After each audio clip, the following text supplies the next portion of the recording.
Hello every friends, welcome to all in all sports. நான் உங்க sports Nitish. என் கூட ரொம்ப நாள் கழிச்சு திரும்பவும் ஹரியன் வந்திருக்காரு. அண்ட் இந்த சாம்பியன்ஸ் டிராஃபி ஸ்குவாட் ரிலீஸ் ஆகி கொஞ்ச நாள் ஆயிருச்சு தான். பட் இருந்தாலும் பேசிடுவோம் அப்படிங்கிறதுக்காக ஹரியன் வந்ததுக்கு அப்புறமா கூப்பிட்டு வந்துட்டேன். ஸோ இதில் சாம்பியன்ஸ் டிராஃபி 2025க்கு இந்தியாவோட ஸ்குவாட் அதை வந்து ரிவ்யூ பண்ண போகிறோம். அது எப்படி இருக்குன்னு சொல்ல போகிறோம். அது இல்லாமல் இந்தியா வெஸ் இங்கிலாந்து ஃபர்ஸ்ட் T20 மேட்ச் நடக்க போகுது இல்லையா? ஸோ அதற்கான ப்ரிவியூவாகவும் இந்த வீடியோ இருக்க போகுது. ஃபர்ஸ்ட் என்ன சாம்பியன்ஸ் டிராஃபி ஸ்குவாட் ஒன்று அனௌன்ஸ் பண்ணியிருக்காங்க. ஓகே. இந்த ஸ்குவாட பார்த்த உடனே உங்களுக்கு என்ன தோணுச்சு? அத மட்டும் எனக்கு ஒரு வரியில சொல்லுங்களேன். கொஞ்சம் கஷ்டமா இருக்கு. கொஞ்சம் கஷ்டமா ஆமா. இருக்கு. கொஞ்சம் தான். இல்ல கண்டிப்பா நெறைய டிசப்பாயின்ட்மென்ட்ஸ் இருக்கு இந்த ஸ்குவாட பார்க்கும்போது. எப்பயுமே வந்துட்டு ஒரு நாக் அவுட் ட்ராஃபிக்கு வந்துட்டு ஓகே. ஒரு ஸ்குவாட அனௌன்ஸ் பண்ண உடனே, இந்தியா எப்பயுமே வந்துட்டு ஒரு சூப்பர்லேட்டிவ் டீமா தெரியும். பட் இந்த ஒரு பர்ட்டிகுலர் டோர்னமென்ட்க்கு வந்து இந்தியா ஒரு அண்டர் டாக்ஸா தான் போறாங்க. ஒரு விதத்துல இது மேபி இந்தியாவுக்கு ஹெல்ப் பண்ணலாம். எப்பயுமே வந்துட்டு நெறைய எக்ஸ்பெக்டேஷன்ஸோட ஓகே. உள்ள போவாங்க. பட் இந்த ஸ்குவாட பார்த்தோனே நெறைய பிளேயர்ஸ் கிடையாது. நெறைய ஃபேன்ஸ்க்குமே கூட வந்து பார்த்தீங்க அப்டின்னா, ஓகே இந்த ஸ்குவாட வச்சு இந்தியா ஜெயிப்பாங்களான்ற ஒரு டவுட் இருக்கு. அதே டவுட் எனக்கும் இருக்கு. ஸோ மேபி அந்த ஒரு விஷயம் வந்து இந்தியாவுக்கு ஃபேவரா அமையறதுக்கு வாய்ப்பு இருக்கு. ஓகே. இத பார்த்த உடனே பயப்படுற மாரியான ஸ்குவாடா இருந்திருக்கணும்னா, யாரெல்லாம் உள்ள இருந்திருக்கலாம்? இப்ப எக்ஸ்ட்ரா இல்ல வந்து. மெயினா எனக்கு இந்தியாவுடைய பவுலிங் வந்துட்டு ரொம்ப ஃப்ரெஜைலா தெரியுது. ஓகே. வீக்குன்னு சொல்ல மாட்டேன். ஃப்ரெஜைலா தெரியுது. அதாவது 3 ஃபாஸ்ட் பவுலர்ஸ் தான் ஆமா. கொண்டு போறாங்க. அதுலயும் பும்ரா வந்து இன்ஜுரி எப்ப ரிகவர் ஆகுவார்ன்னு தெரியாது. ஷமி இப்ப தான் இன்ஜுரியிலிருந்து வந்துட்டு இருக்காரு. அர்ஷ்தீப் சிங் உள்ள கூட போறாரு. ஸ்பின்னர்ஸ் பக்கம் போனோம்னா குல்தீப் யாதவ் அவங்க தான் மெயின் ஸ்பின்னரா இருக்க போறாரு. பட் அவருமே ஒரு இன்ஜுரியிலிருந்து ரிகவர் ஆகி தான் வராரு. இப்ப இன்டர்நேஷனல் போட்டி ஷமி, குல்தீப்லாம் வந்து ரொம்ப நாள் கழிச்சு ஆடுறாங்க. பும்ரா ஆடுவாரான்னு எனக்கு தெரியல. ஸோ இதனால தான் பெரிய பிரச்சனையா பவுலிங்ல. ஆமா, கண்டிப்பா. அண்ட் இன்னொரு 4த் சீமரா நீங்க வச்சிருக்கிற ஆப்ஷன் வந்துட்டு ஹர்திக் பாண்டியா. ஹர்திக் கண்டிப்பா. பாண்டியாவும் வந்துட்டு ரெகுலரா வந்துட்டு இன்ஜுரி ஆகக்கூடிய ஒரு பிளேயர். ஸோ இவங்களுடைய ஸ்குவாட்ல வந்து பார்த்தீங்க அப்டின்னா, ஒரு ப்ராப்பர் வந்துட்டு ஃபாஸ்ட் பவுலர் பேக்கப் வந்துட்டு இருக்கிற மாரி எனக்கு தோணல. அண்ட் ஓவராலாவே இந்த ஸ்குவாட நீங்க பார்க்கும்போது வந்து என்ன நம்மளுக்கு கிளியரா தெரியுது அப்டின்னா, இந்தியாவுடைய டாப் ஆர்டர்ல செலக்டர்ஸ்க்கு இவங்க செலக்ட் பண்ண ஸ்குவாட்ல டாப் ஆர்டர்ல இவங்களுக்கு வந்து கண்டிப்பா இவங்களுக்கு நம்பிக்கை கிடையாது. சப்போஸ் டாப் ஆர்டர வந்துட்டு கொட்டிக்கிட்டாங்க அப்டின்னா, நம்மளுக்கு வந்துட்டு நடுவுல ஆடுறதுக்கு வந்துட்டு ஒரு அந்த ஸ்பின்னர்ஸ் ஆல்ரவுண்டர் தான் நம்மளுக்கு தேவ. அவங்க தான் நம்மள வந்துட்டு மேட்ச வந்து சேவ் பண்ணி குடுக்க முடியும் அப்டின்ற மாரியே ஒரு ஸ்குவாட வந்து இவங்க செலக்ட் பண்ணியிருக்காங்க. ஆமா. நான் ஸ்பின்னர்ஸ பொறுத்தவரைக்கும் 4 பேர் எடுத்திருக்காங்க. அதுல 3 பேர் வந்து all-rounders. Spinner all-rounders.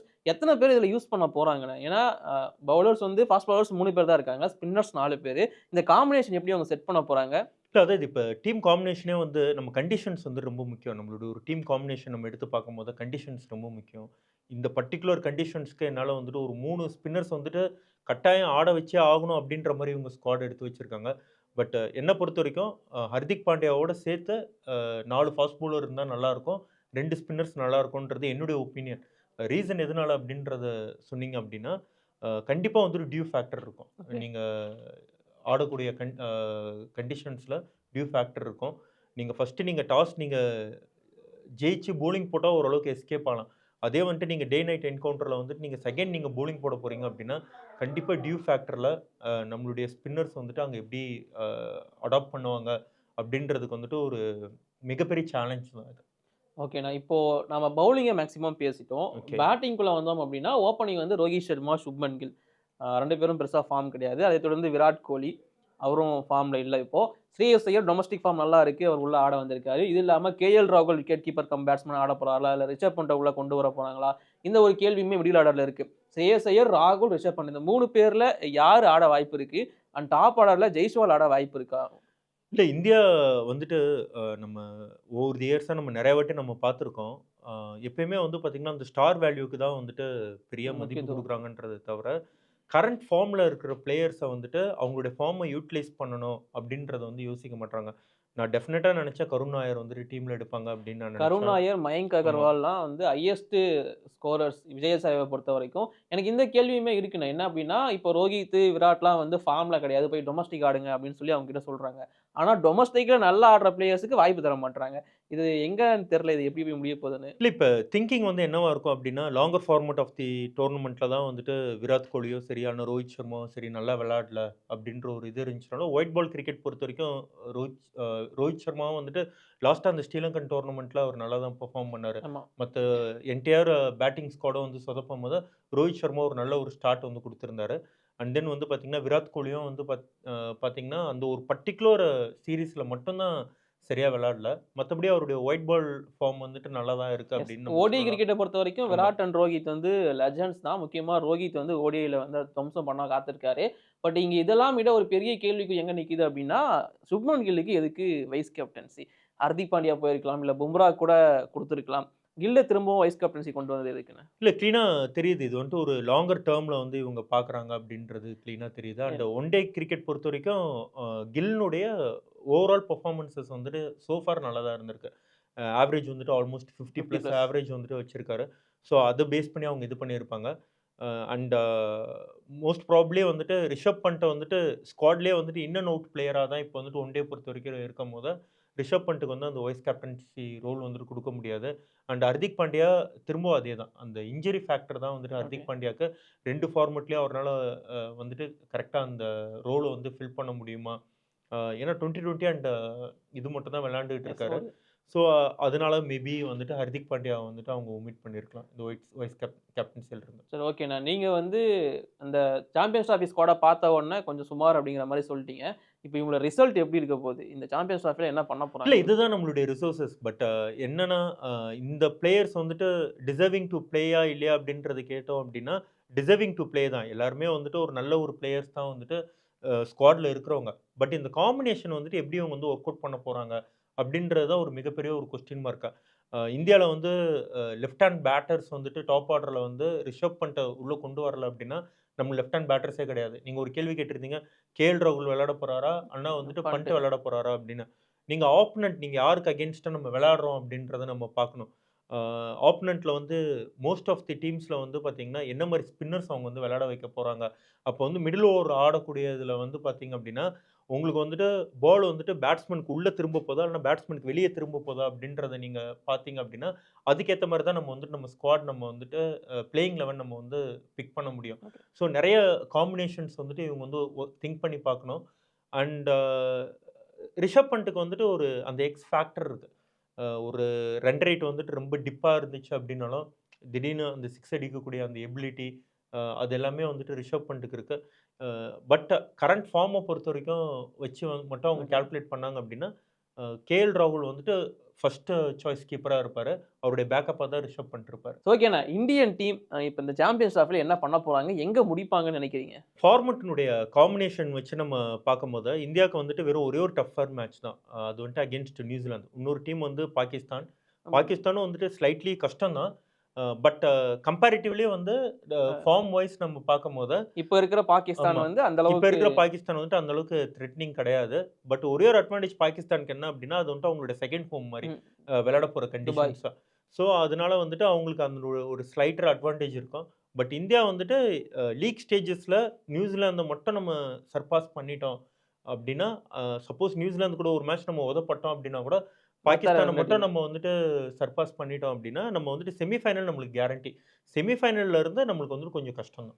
Semi final போயிடுவாங்க. ஆமா. அதுக்கப்புறம் எங்க கையில இல்லங்கிறத தான் அண்ணன் சொல்றாரு. அதே மாரி அந்த பக்கம் வந்து ஆஸ்திரேலியா, இங்கிலாந்துலாம் செமி வந்துட்டாங்கன்னா கொஞ்சம் கஷ்டம் தான். சரி ஓகே. இத விட்டுருவோம்னா, இப்போ வந்து இந்தியா விஸ் இங்கிலாந்து T20 சீரிஸ் ஆரம்பிக்க போது. ஓகே. ஃபர்ஸ்ட் மேட்ச் வந்து கொல்கத்தால ஈடன் கார்டன் மைதானத்தில நடக்க போது. ஃபர்ஸ்ட் மேட்ச் இப்ப விளம்பரமே எப்படி பண்ண ஆரம்பிச்சுட்டாங்கன்னா, பேஸ் பாலா இல்ல ஸ்கை பாலா அப்படிங்கிற மாரி தான் போயிட்டு இருக்கு. ஸோ இந்த மேட்ச் எப்படி போக போகுது? இல்ல ஒரு நெறைய ரன் ஸ்கோரிங் மேட்ச்சா தான் அது இருக்கும். ஆமா. கொல்கத்தால. அ ஏன்னா 262 சேஸ் பண்ண ஒரு கிரவுண்ட் ஆச்சு அது. நம்ம ஆஃப் லேட்டாவே வந்துட்டு இந்தியால நடக்கக்கூடிய மேட்சஸ் எல்லாமே வந்து பார்த்தீங்கன்னா, அ அதுவும் எஸ்பெஷலி 2020 வந்துட்டு ஃபுல்லாவே வந்துட்டு பேட்ஸ்மேன்க்கு ஃபேவரா இருக்கிற மாரி கண்டிஷன்ஸ் தான் நம்ம பார்க்குறோம். ஸோ இது பெரிய ஒரு ஹை ஸ்கோரிங் டோர்னமென்ட்டா இருக்கும். சரி ஓகேண்ணா. இந்த மேட்ச பொறுத்தவரைக்கும் உங்களோட ஃபேவரைட் யாரு? ஐ மீன் யார் ஹீரோவா இருக்க போறாங்க இந்த ஃபர்ஸ்ட் மேட்ச்ல? சஞ்சு சாம்சன் அகைன் டாப்ல வந்துட்டு நல்லா விளையாடுவாரு அப்படின்னு சொல்லிட்டு ஓகே. ஆசைப்படுறேன். அண்ட் நல்லா விளையாடணும். நான் சாம்பியன்ஸ் ட்ராஃபி ஸ்குவாட்லயே வந்துட்டு சஞ்சு சாம்சனுடைய நேம் வந்துட்டு நான் எக்ஸ்பெக்ட் பண்ணேன். பட் அன்பார்ச்சுனேட்டா எஸ். வரல அவருடைய நேம். இல்ல நான் சஞ்சு நானும் எக்ஸ்பெக்ட் பண்ணேன். அத ஓகே. விட மயங்க் அகர்வால், கருண் நாயரே அடிக்கல. ஸோ அப்படி இருக்கும்போது சஞ்சு அப்படிங்கிற மாரி இல்ல ஆயிடுச்சு. அதுதான் இப்ப இந்தியன் கிரிக்கெட்ல வந்துட்டு இந்த கரண்ட் ஃபார்ம வந்துட்டு பிளேயர்ஸ்க்கு வந்துட்டு யூஸ் பண்ணணும் அப்படின்றத வந்துட்டு எப்ப அந்த கத்துக்க போறாங்க அப்படின்றது தெரியல. If I am not wrong வந்துட்டு அ பிக் பேஷ்ல பிராட் ஹாட்ஜ் வந்து ஆ பிராட் ஹாக் பிராடாக். அவர் வந்துட்டு பல வருஷத்துக்கு முன்னாடி ரிட்டயர் ஆயிட்டு இருந்தாரு. ஒரு 3, 4 இயர்ஸ்க்கு அப்புறமா அவர் வந்துட்டு பிக் பேஷ்ல வந்துட்டு எக்ஸலன்ட் பெர்ஃபார்மன்ஸ்.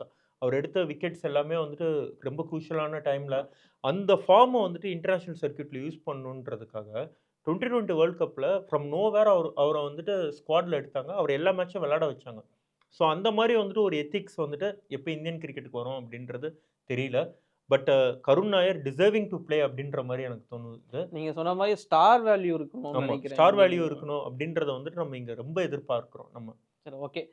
இந்த T20 மேட்ச் வந்து நீங்க சஞ்சு சாம்சன், ஆமா. எனக்குமே சஞ்சு சாம்சன் தான் தோணுச்சு. ஓகே. இது 5 மேட்ச்ல எப்படியும் 3 செஞ்சுரி 2 டக்குங்கிறது அவரு எழுதி வச்சிருப்பாருன்னு நினைக்கிறேன். அண்ட் இது இல்லாம பவுலர்ஸ் பக்கம் வந்தோம் அப்படின்னா எந்த பவுலர் நல்லா பெர்ஃபார்மன்ஸ் பண்ண வாய்ப்பு இருக்குன்னு இந்த T20 மேட்சை பொறுத்தவரைக்கும்? இந்தியன் பவுலர்ஸ்ல வந்து எனக்கு பர்ட்டிகுலரா ஷமி நல்லா பெர்ஃபார்ம் பண்ணணும் அப்படின்றது ஷமியோட எனக்கு தோணுது. கம்பேக்காக வெயிட் ரீசன் பண்ணிட்டு என்னன்னா, இந்த டோர்னமெண்ட்ல ஷமி எவ்வளவுக்கு எவ்வளவு நல்லா பெர்ஃபார்ம் பண்றாரோ, சாம்பியன்ஸ் டிராஃபில வந்து இந்தியாவுக்கு அது வந்துட்டு ஒரு பெரிய பூஸ்டா இருக்கும். ஏன்னா இது வந்துட்டு ஒரு பெரிய கான்ஃபிடன்ட் பூஸ்டரா இருக்கும். இங்க இந்த ஒரு 5 மேட்ச்ல ஒரு 15 விக்கெட், ஒரு 12 விக்கெட் அவர் எடுத்தாரு. ஒரு நல்ல ஒரு எக்கனாமிக்ல போட்டிருந்தாரு அப்படின்னா, டெஃபினட்டா இந்த ஃபார்ம் வந்துட்டு அவருடைய சாம்பியன்ஸ் டிராஃபில வந்து ரிஃப்ளெக்ட் ஆகும். அண்ட் எனக்கு தென் ஹர்ஷ்தீப்பும் நல்லா பெர்ஃபார்ம் பண்ணணும். எனக்கு இந்த 2 சீமர்ஸ் வந்துட்டு நல்லா பெர்ஃபார்ம் பண்ணணுன்றது என்னுடைய எதிர்பார்ப்பு. ஓகே. எனக்குமே ஷமி சூப்பரா போடணும்னு ஆசை இருக்கு. பட் இங்க ஓகே. 5 மேட்ச், ஓடிஐ 3 மேட்ச் இங்க போட்டு இன்ஜுரி ஆகி நான் சாம்பியன்ஸ் டிராஃபிக்கு வரமாட்டேன்ட்டாருன்னா அது கொஞ்சம் வருத்தமாயிடும். அதையும் இல்ல பார்த்துக்கணும். இப்ப விஷயம் என்ன அப்டின்னா, நீங்க ஒரு டோர்னமென்ட்க்கு போறதுக்கு முன்னாடி ஒரு பிளேயர் வந்து இன்ஜூரி ஆகி அவர் வந்துட்டு உட்கார வச்சு ஒரு ரீப்ளேஸ்மென்ட் எடுக்கிறதுக்கும், நீங்க ஒரு டோர்னமென்ட்க்கு போனதுக்கு அப்புறமா அவர் இன்ஜூரி ஆகி நீங்க பெஞ்ச் பண்றதுக்கும் நெறைய டிஃபரெண்ட் ஓகே. இருக்கு. அதுக்கு இது வந்துட்டு எவ்வளோ பெட்டர். சப்போஸ் அவருடைய பாடி வந்துட்டு ஆன் த த்ராட் வந்துட்டு ஒரு 12 மேட்ச் 10 மேட்ச் விளையாடுறதுக்கு இன்னும் ரெடி ஆகல அப்டின்னா, அது பிஃபோர் தி டோர்னமென்ட் நம்மளுக்கு தெரிஞ்சு அவருக்கு ஒரு ரீப்ளேஸ்மென்ட் நம்மளுக்கு எடுத்துட்டு போறதுல எந்த ஒரு தப்புமே கிடையாது. நீங்க சம்மந்தமே இல்லாம இப்ப ஆல்ரெடி வந்துட்டு பும்ராவுடைய கேஸ் என்ன அப்டின்னா, லீக் ஸ்டேஜஸ் பும்ரா ஆடுவாரா அப்டின்றது ஒரு ஆமா. பெரிய பிப்ரவரி கொஸ்டின் ஃபர்ஸ்ட் மார்க் வீக் இருக்கு. தான் அவரோட இன்ஜுரி எப்படி இருக்குங்கிறதுக்கான ரிப்போர்ட்டே ஆமா. வரப்போதாம். ஸோ அப்படி அப்படி இருக்கும்போது அவர நம்ம ஸ்குவாட்ல எடுத்தது வந்து பார்த்தீங்கன்னா, ஒரு கேம்பிள் தான் அது. அ ஸ் உங்களுக்கு வந்துட்டு நாக் அவுட் ஸ்டேஜஸ் வந்து இந்தியா போனா, பும்ரா வந்துட்டு விளையாட வைக்கலாம் அப்படின்ற மாரி ஒரு ஆப்ஷன்ல தான் வந்துட்டு பும்ராவ எடுத்திருக்கிறதா சொல்றாங்க. ஸோ அப்படி இருக்கும்போது நீங்க இன்னொரு பவுலரையும் நீங்க அதே மாரி வந்துட்டு ஒரு 50, 50 ஆப்ஷன்ல நீங்க வந்துட்டு எடுத்துட்டு போ முடியாது. சாம்பியன்ஸ் ட்ராஃபி மாரி ஒரு டோர்னமென்ட்க்கு. ஸோ டெஃபினட்டா வந்துட்டு ஷமி வந்துட்டு இங்க நடக்கக்கூடிய இந்த 8 மேட்சும் நல்லா விளையாடணும். அண்ட் தென் இங்க இருந்து அந்த ஃபார்ம் அப்படியே வந்துட்டு சாம்பியன்ஸ் ட்ராஃபிக்கு வந்துட்டு கேரி ஃபார்வர்ட் பண்ணா ரொம்ப நல்லது. ஓகேண்ணா. இப்ப இந்தியன் டீம் ரொம்ப ஸ்ட்ராங்கா இருக்கு. ஆல்ரெடி அவங்க T20 சீரிஸ்லாம் நல்லா தான் பண்ணிட்டு இருக்காங்க. ஓகே. இந்த பக்கம் வந்தோம் அப்படின்னா, பிரண்டன் மெக்கலம் வந்து முதல் முறையா ஒயிட் பால் கோச்சிங்க வந்து எடுக்குறாரு இங்கிலாந்து டீமுக்கு. இது அவருக்கு ஃபர்ஸ்ட் டூர். ஃபர்ஸ்ட் சம்பவம் எப்படி பண்ண போறாரு அப்படிங்கிறதுக்கான வெயிட்டிங் பெருசா போயிட்டு இருக்கு. அண்ட் வந்த உடனே ஒரு ரிப்போர்ட் வெளியாயிருக்கு. என்ன அப்படின்னா, ஜாஸ் பட்லர மேக்ஸிமம் கீப்பிங் பண்ண அவர் வைக்க போறது கிடையாது அப்படிங்கிறதுக்கான ரிப்போர்ட் தான் சொல்லியிருக்காங்க. இது இல்லாம ஜேக்கப் பேத்தல் மாதிரியான பிளேயர்ஸ் உள்ள வந்திருக்காங்க. ஜேமி ஓவர்டனுக்கு வாய்ப்பு கிடைச்சிருக்கு. இந்த மாதிரி புது பிளேயர்ஸ உள்ள கூட்டு வராங்க. ஜோப்ரா ஆர்ச்சரோட கம்பேக் இருக்குமான்னு எக்ஸ்பெக்ட் பண்றாங்க. ஸோ இங்கிலாந்து டீம் எப்படி ஆட வாய்ப்பு இருக்கு? இல்ல ரொம்ப லீத்தலா இருக்கும் அவங்களுடைய பெர்ஃபார்மன்ஸ். ரீசன் என்ன அப்டின்னா, பிரெண்டன் மெக்கலமுடைய இன்புட். ம். பிரெண்டன் மெக்கலம் அவர் வந்து ஒயிட் பால் கிரிக்கெட் எப்படி அப்ரோச் பண்ணாரு. ரெட் பால் கிரிக்கெட்டுமே அவருடைய அப்ரோச் வந்துட்டு அவருடைய tail end of the career எப்படி இருந்துச்சுன்றத நம்ம எல்லாருமே நம்ம பார்த்தோம். அண்ட் தென் வந்துட்டு டெஸ்ட் ஃபார்மேட்டே வந்துட்டு ஒரு ரீடியூன் பண்ண மாரியே அவருடைய எஸ். கோச்சிங் மேனுவல் வந்து பேஸ் இருந்திருக்கு. பால். ஆமா.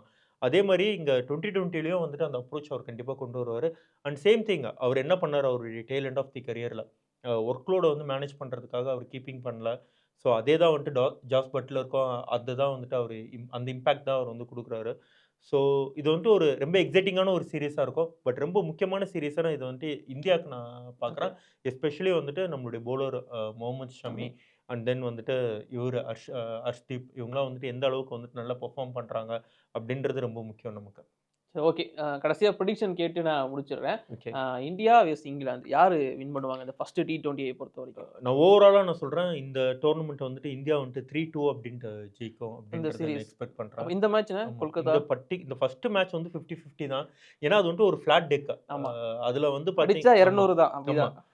அதுல வந்துட்டு அ நம்மளுக்கு எய்தர் வே எந்த பக்கம் வேணா போகலாம் இந்த மேட்ச். பட் ஆனா இந்தியா ஹோம் கண்டிஷன்ல விளையாடுறதுனால நான் ஒரு 5% எக்ஸ்ட்ரா சான்ஸ் இந்தியாவுக்கு குடுக்குறேன். 55-45 in favour of India. Okay, சூப்பர்ண்ணா. ஓகே. சஞ்சு சாம்சன் அடிச்சா இந்தியா, அடிக்கலன்னா இங்கிலாந்து அப்படி இல்ல. போயிரும். லைக் சஞ்சு சாம்சன் அடிச்சா மட்டும் தான் இந்த மேட்ச் அப்படின்றது நம்மளுக்கு கிடையாது. ரீசன் என்னன்னா, நெறைய பிளேயர்ஸ் இருக்காங்க. உங்களுக்கு 20 ஓவருக்கு இந்தியன் கண்டிஷன்ல வந்துட்டு வெறும் ஒரு பேட்ஸ்மேன மட்டும் நம்ம எதிர்பார்த்து நம்ம போ முடியாது. நெறைய நல்ல பேட்ஸ்மேன் இருக்காங்க. சூரியகுமார் யாதவ் வந்துட்டு திலக் வர்மா டீம்ல இருக்காரு. எல்லாருமே திலக் வர்மா நல்ல ஃபார்ம்ல தான் உங்களுக்கு செஞ்சுரியோட தான் இருக்காரு. முடிச்சுட்டு ஆமா. போயிருக்காரு. ஸோ, அதனால வந்துட்டு உங்களுக்கு இந்தியாவோட பேட்டிங் பொறுத்தவரைக்கும் எந்த ஒரு பிரச்சனையுமே கிடையாது. பவுலிங்கும் வந்துட்டு ஸ்ட்ராங்கா தான் இருக்காங்க. இந்த பர்ட்டிகுலர் 2020 சீரிஸ் பொறுத்தவரைக்கும். பட் அந்த பர்ட்டிகுலர் டே 2020ல எந்த டீம் நல்லா 2 பெஸ்ட் டீம் விளையாடுறாங்க. 2020ல 2 ஃபார்மிடபிள் டீம் வந்துட்டு விளையாடுறாங்க. ஸோ இது வந்துட்டு ஒரு எக்ஸைட்டிங் சீரிஸா இருக்கும் நம்ம ஃபேன்ஸ் எல்லாருக்குமே. ஓகே. சூப்பர். Thank you. அடுத்த தேங்க் வீடியோல யூ. ரிவ்யூவாவே வந்து பார்த்துருவோம். கண்டிப்பா. அண்ட் அடுத்த மேட்ச் சென்னையில நடக்க போகுது. அதுக்கான ப்ரிவ்யூவும் சேர்த்து போட்டுருவோம். ஓகே. இப்போதைக்கு கிளம்புறோம். பை. Thank you.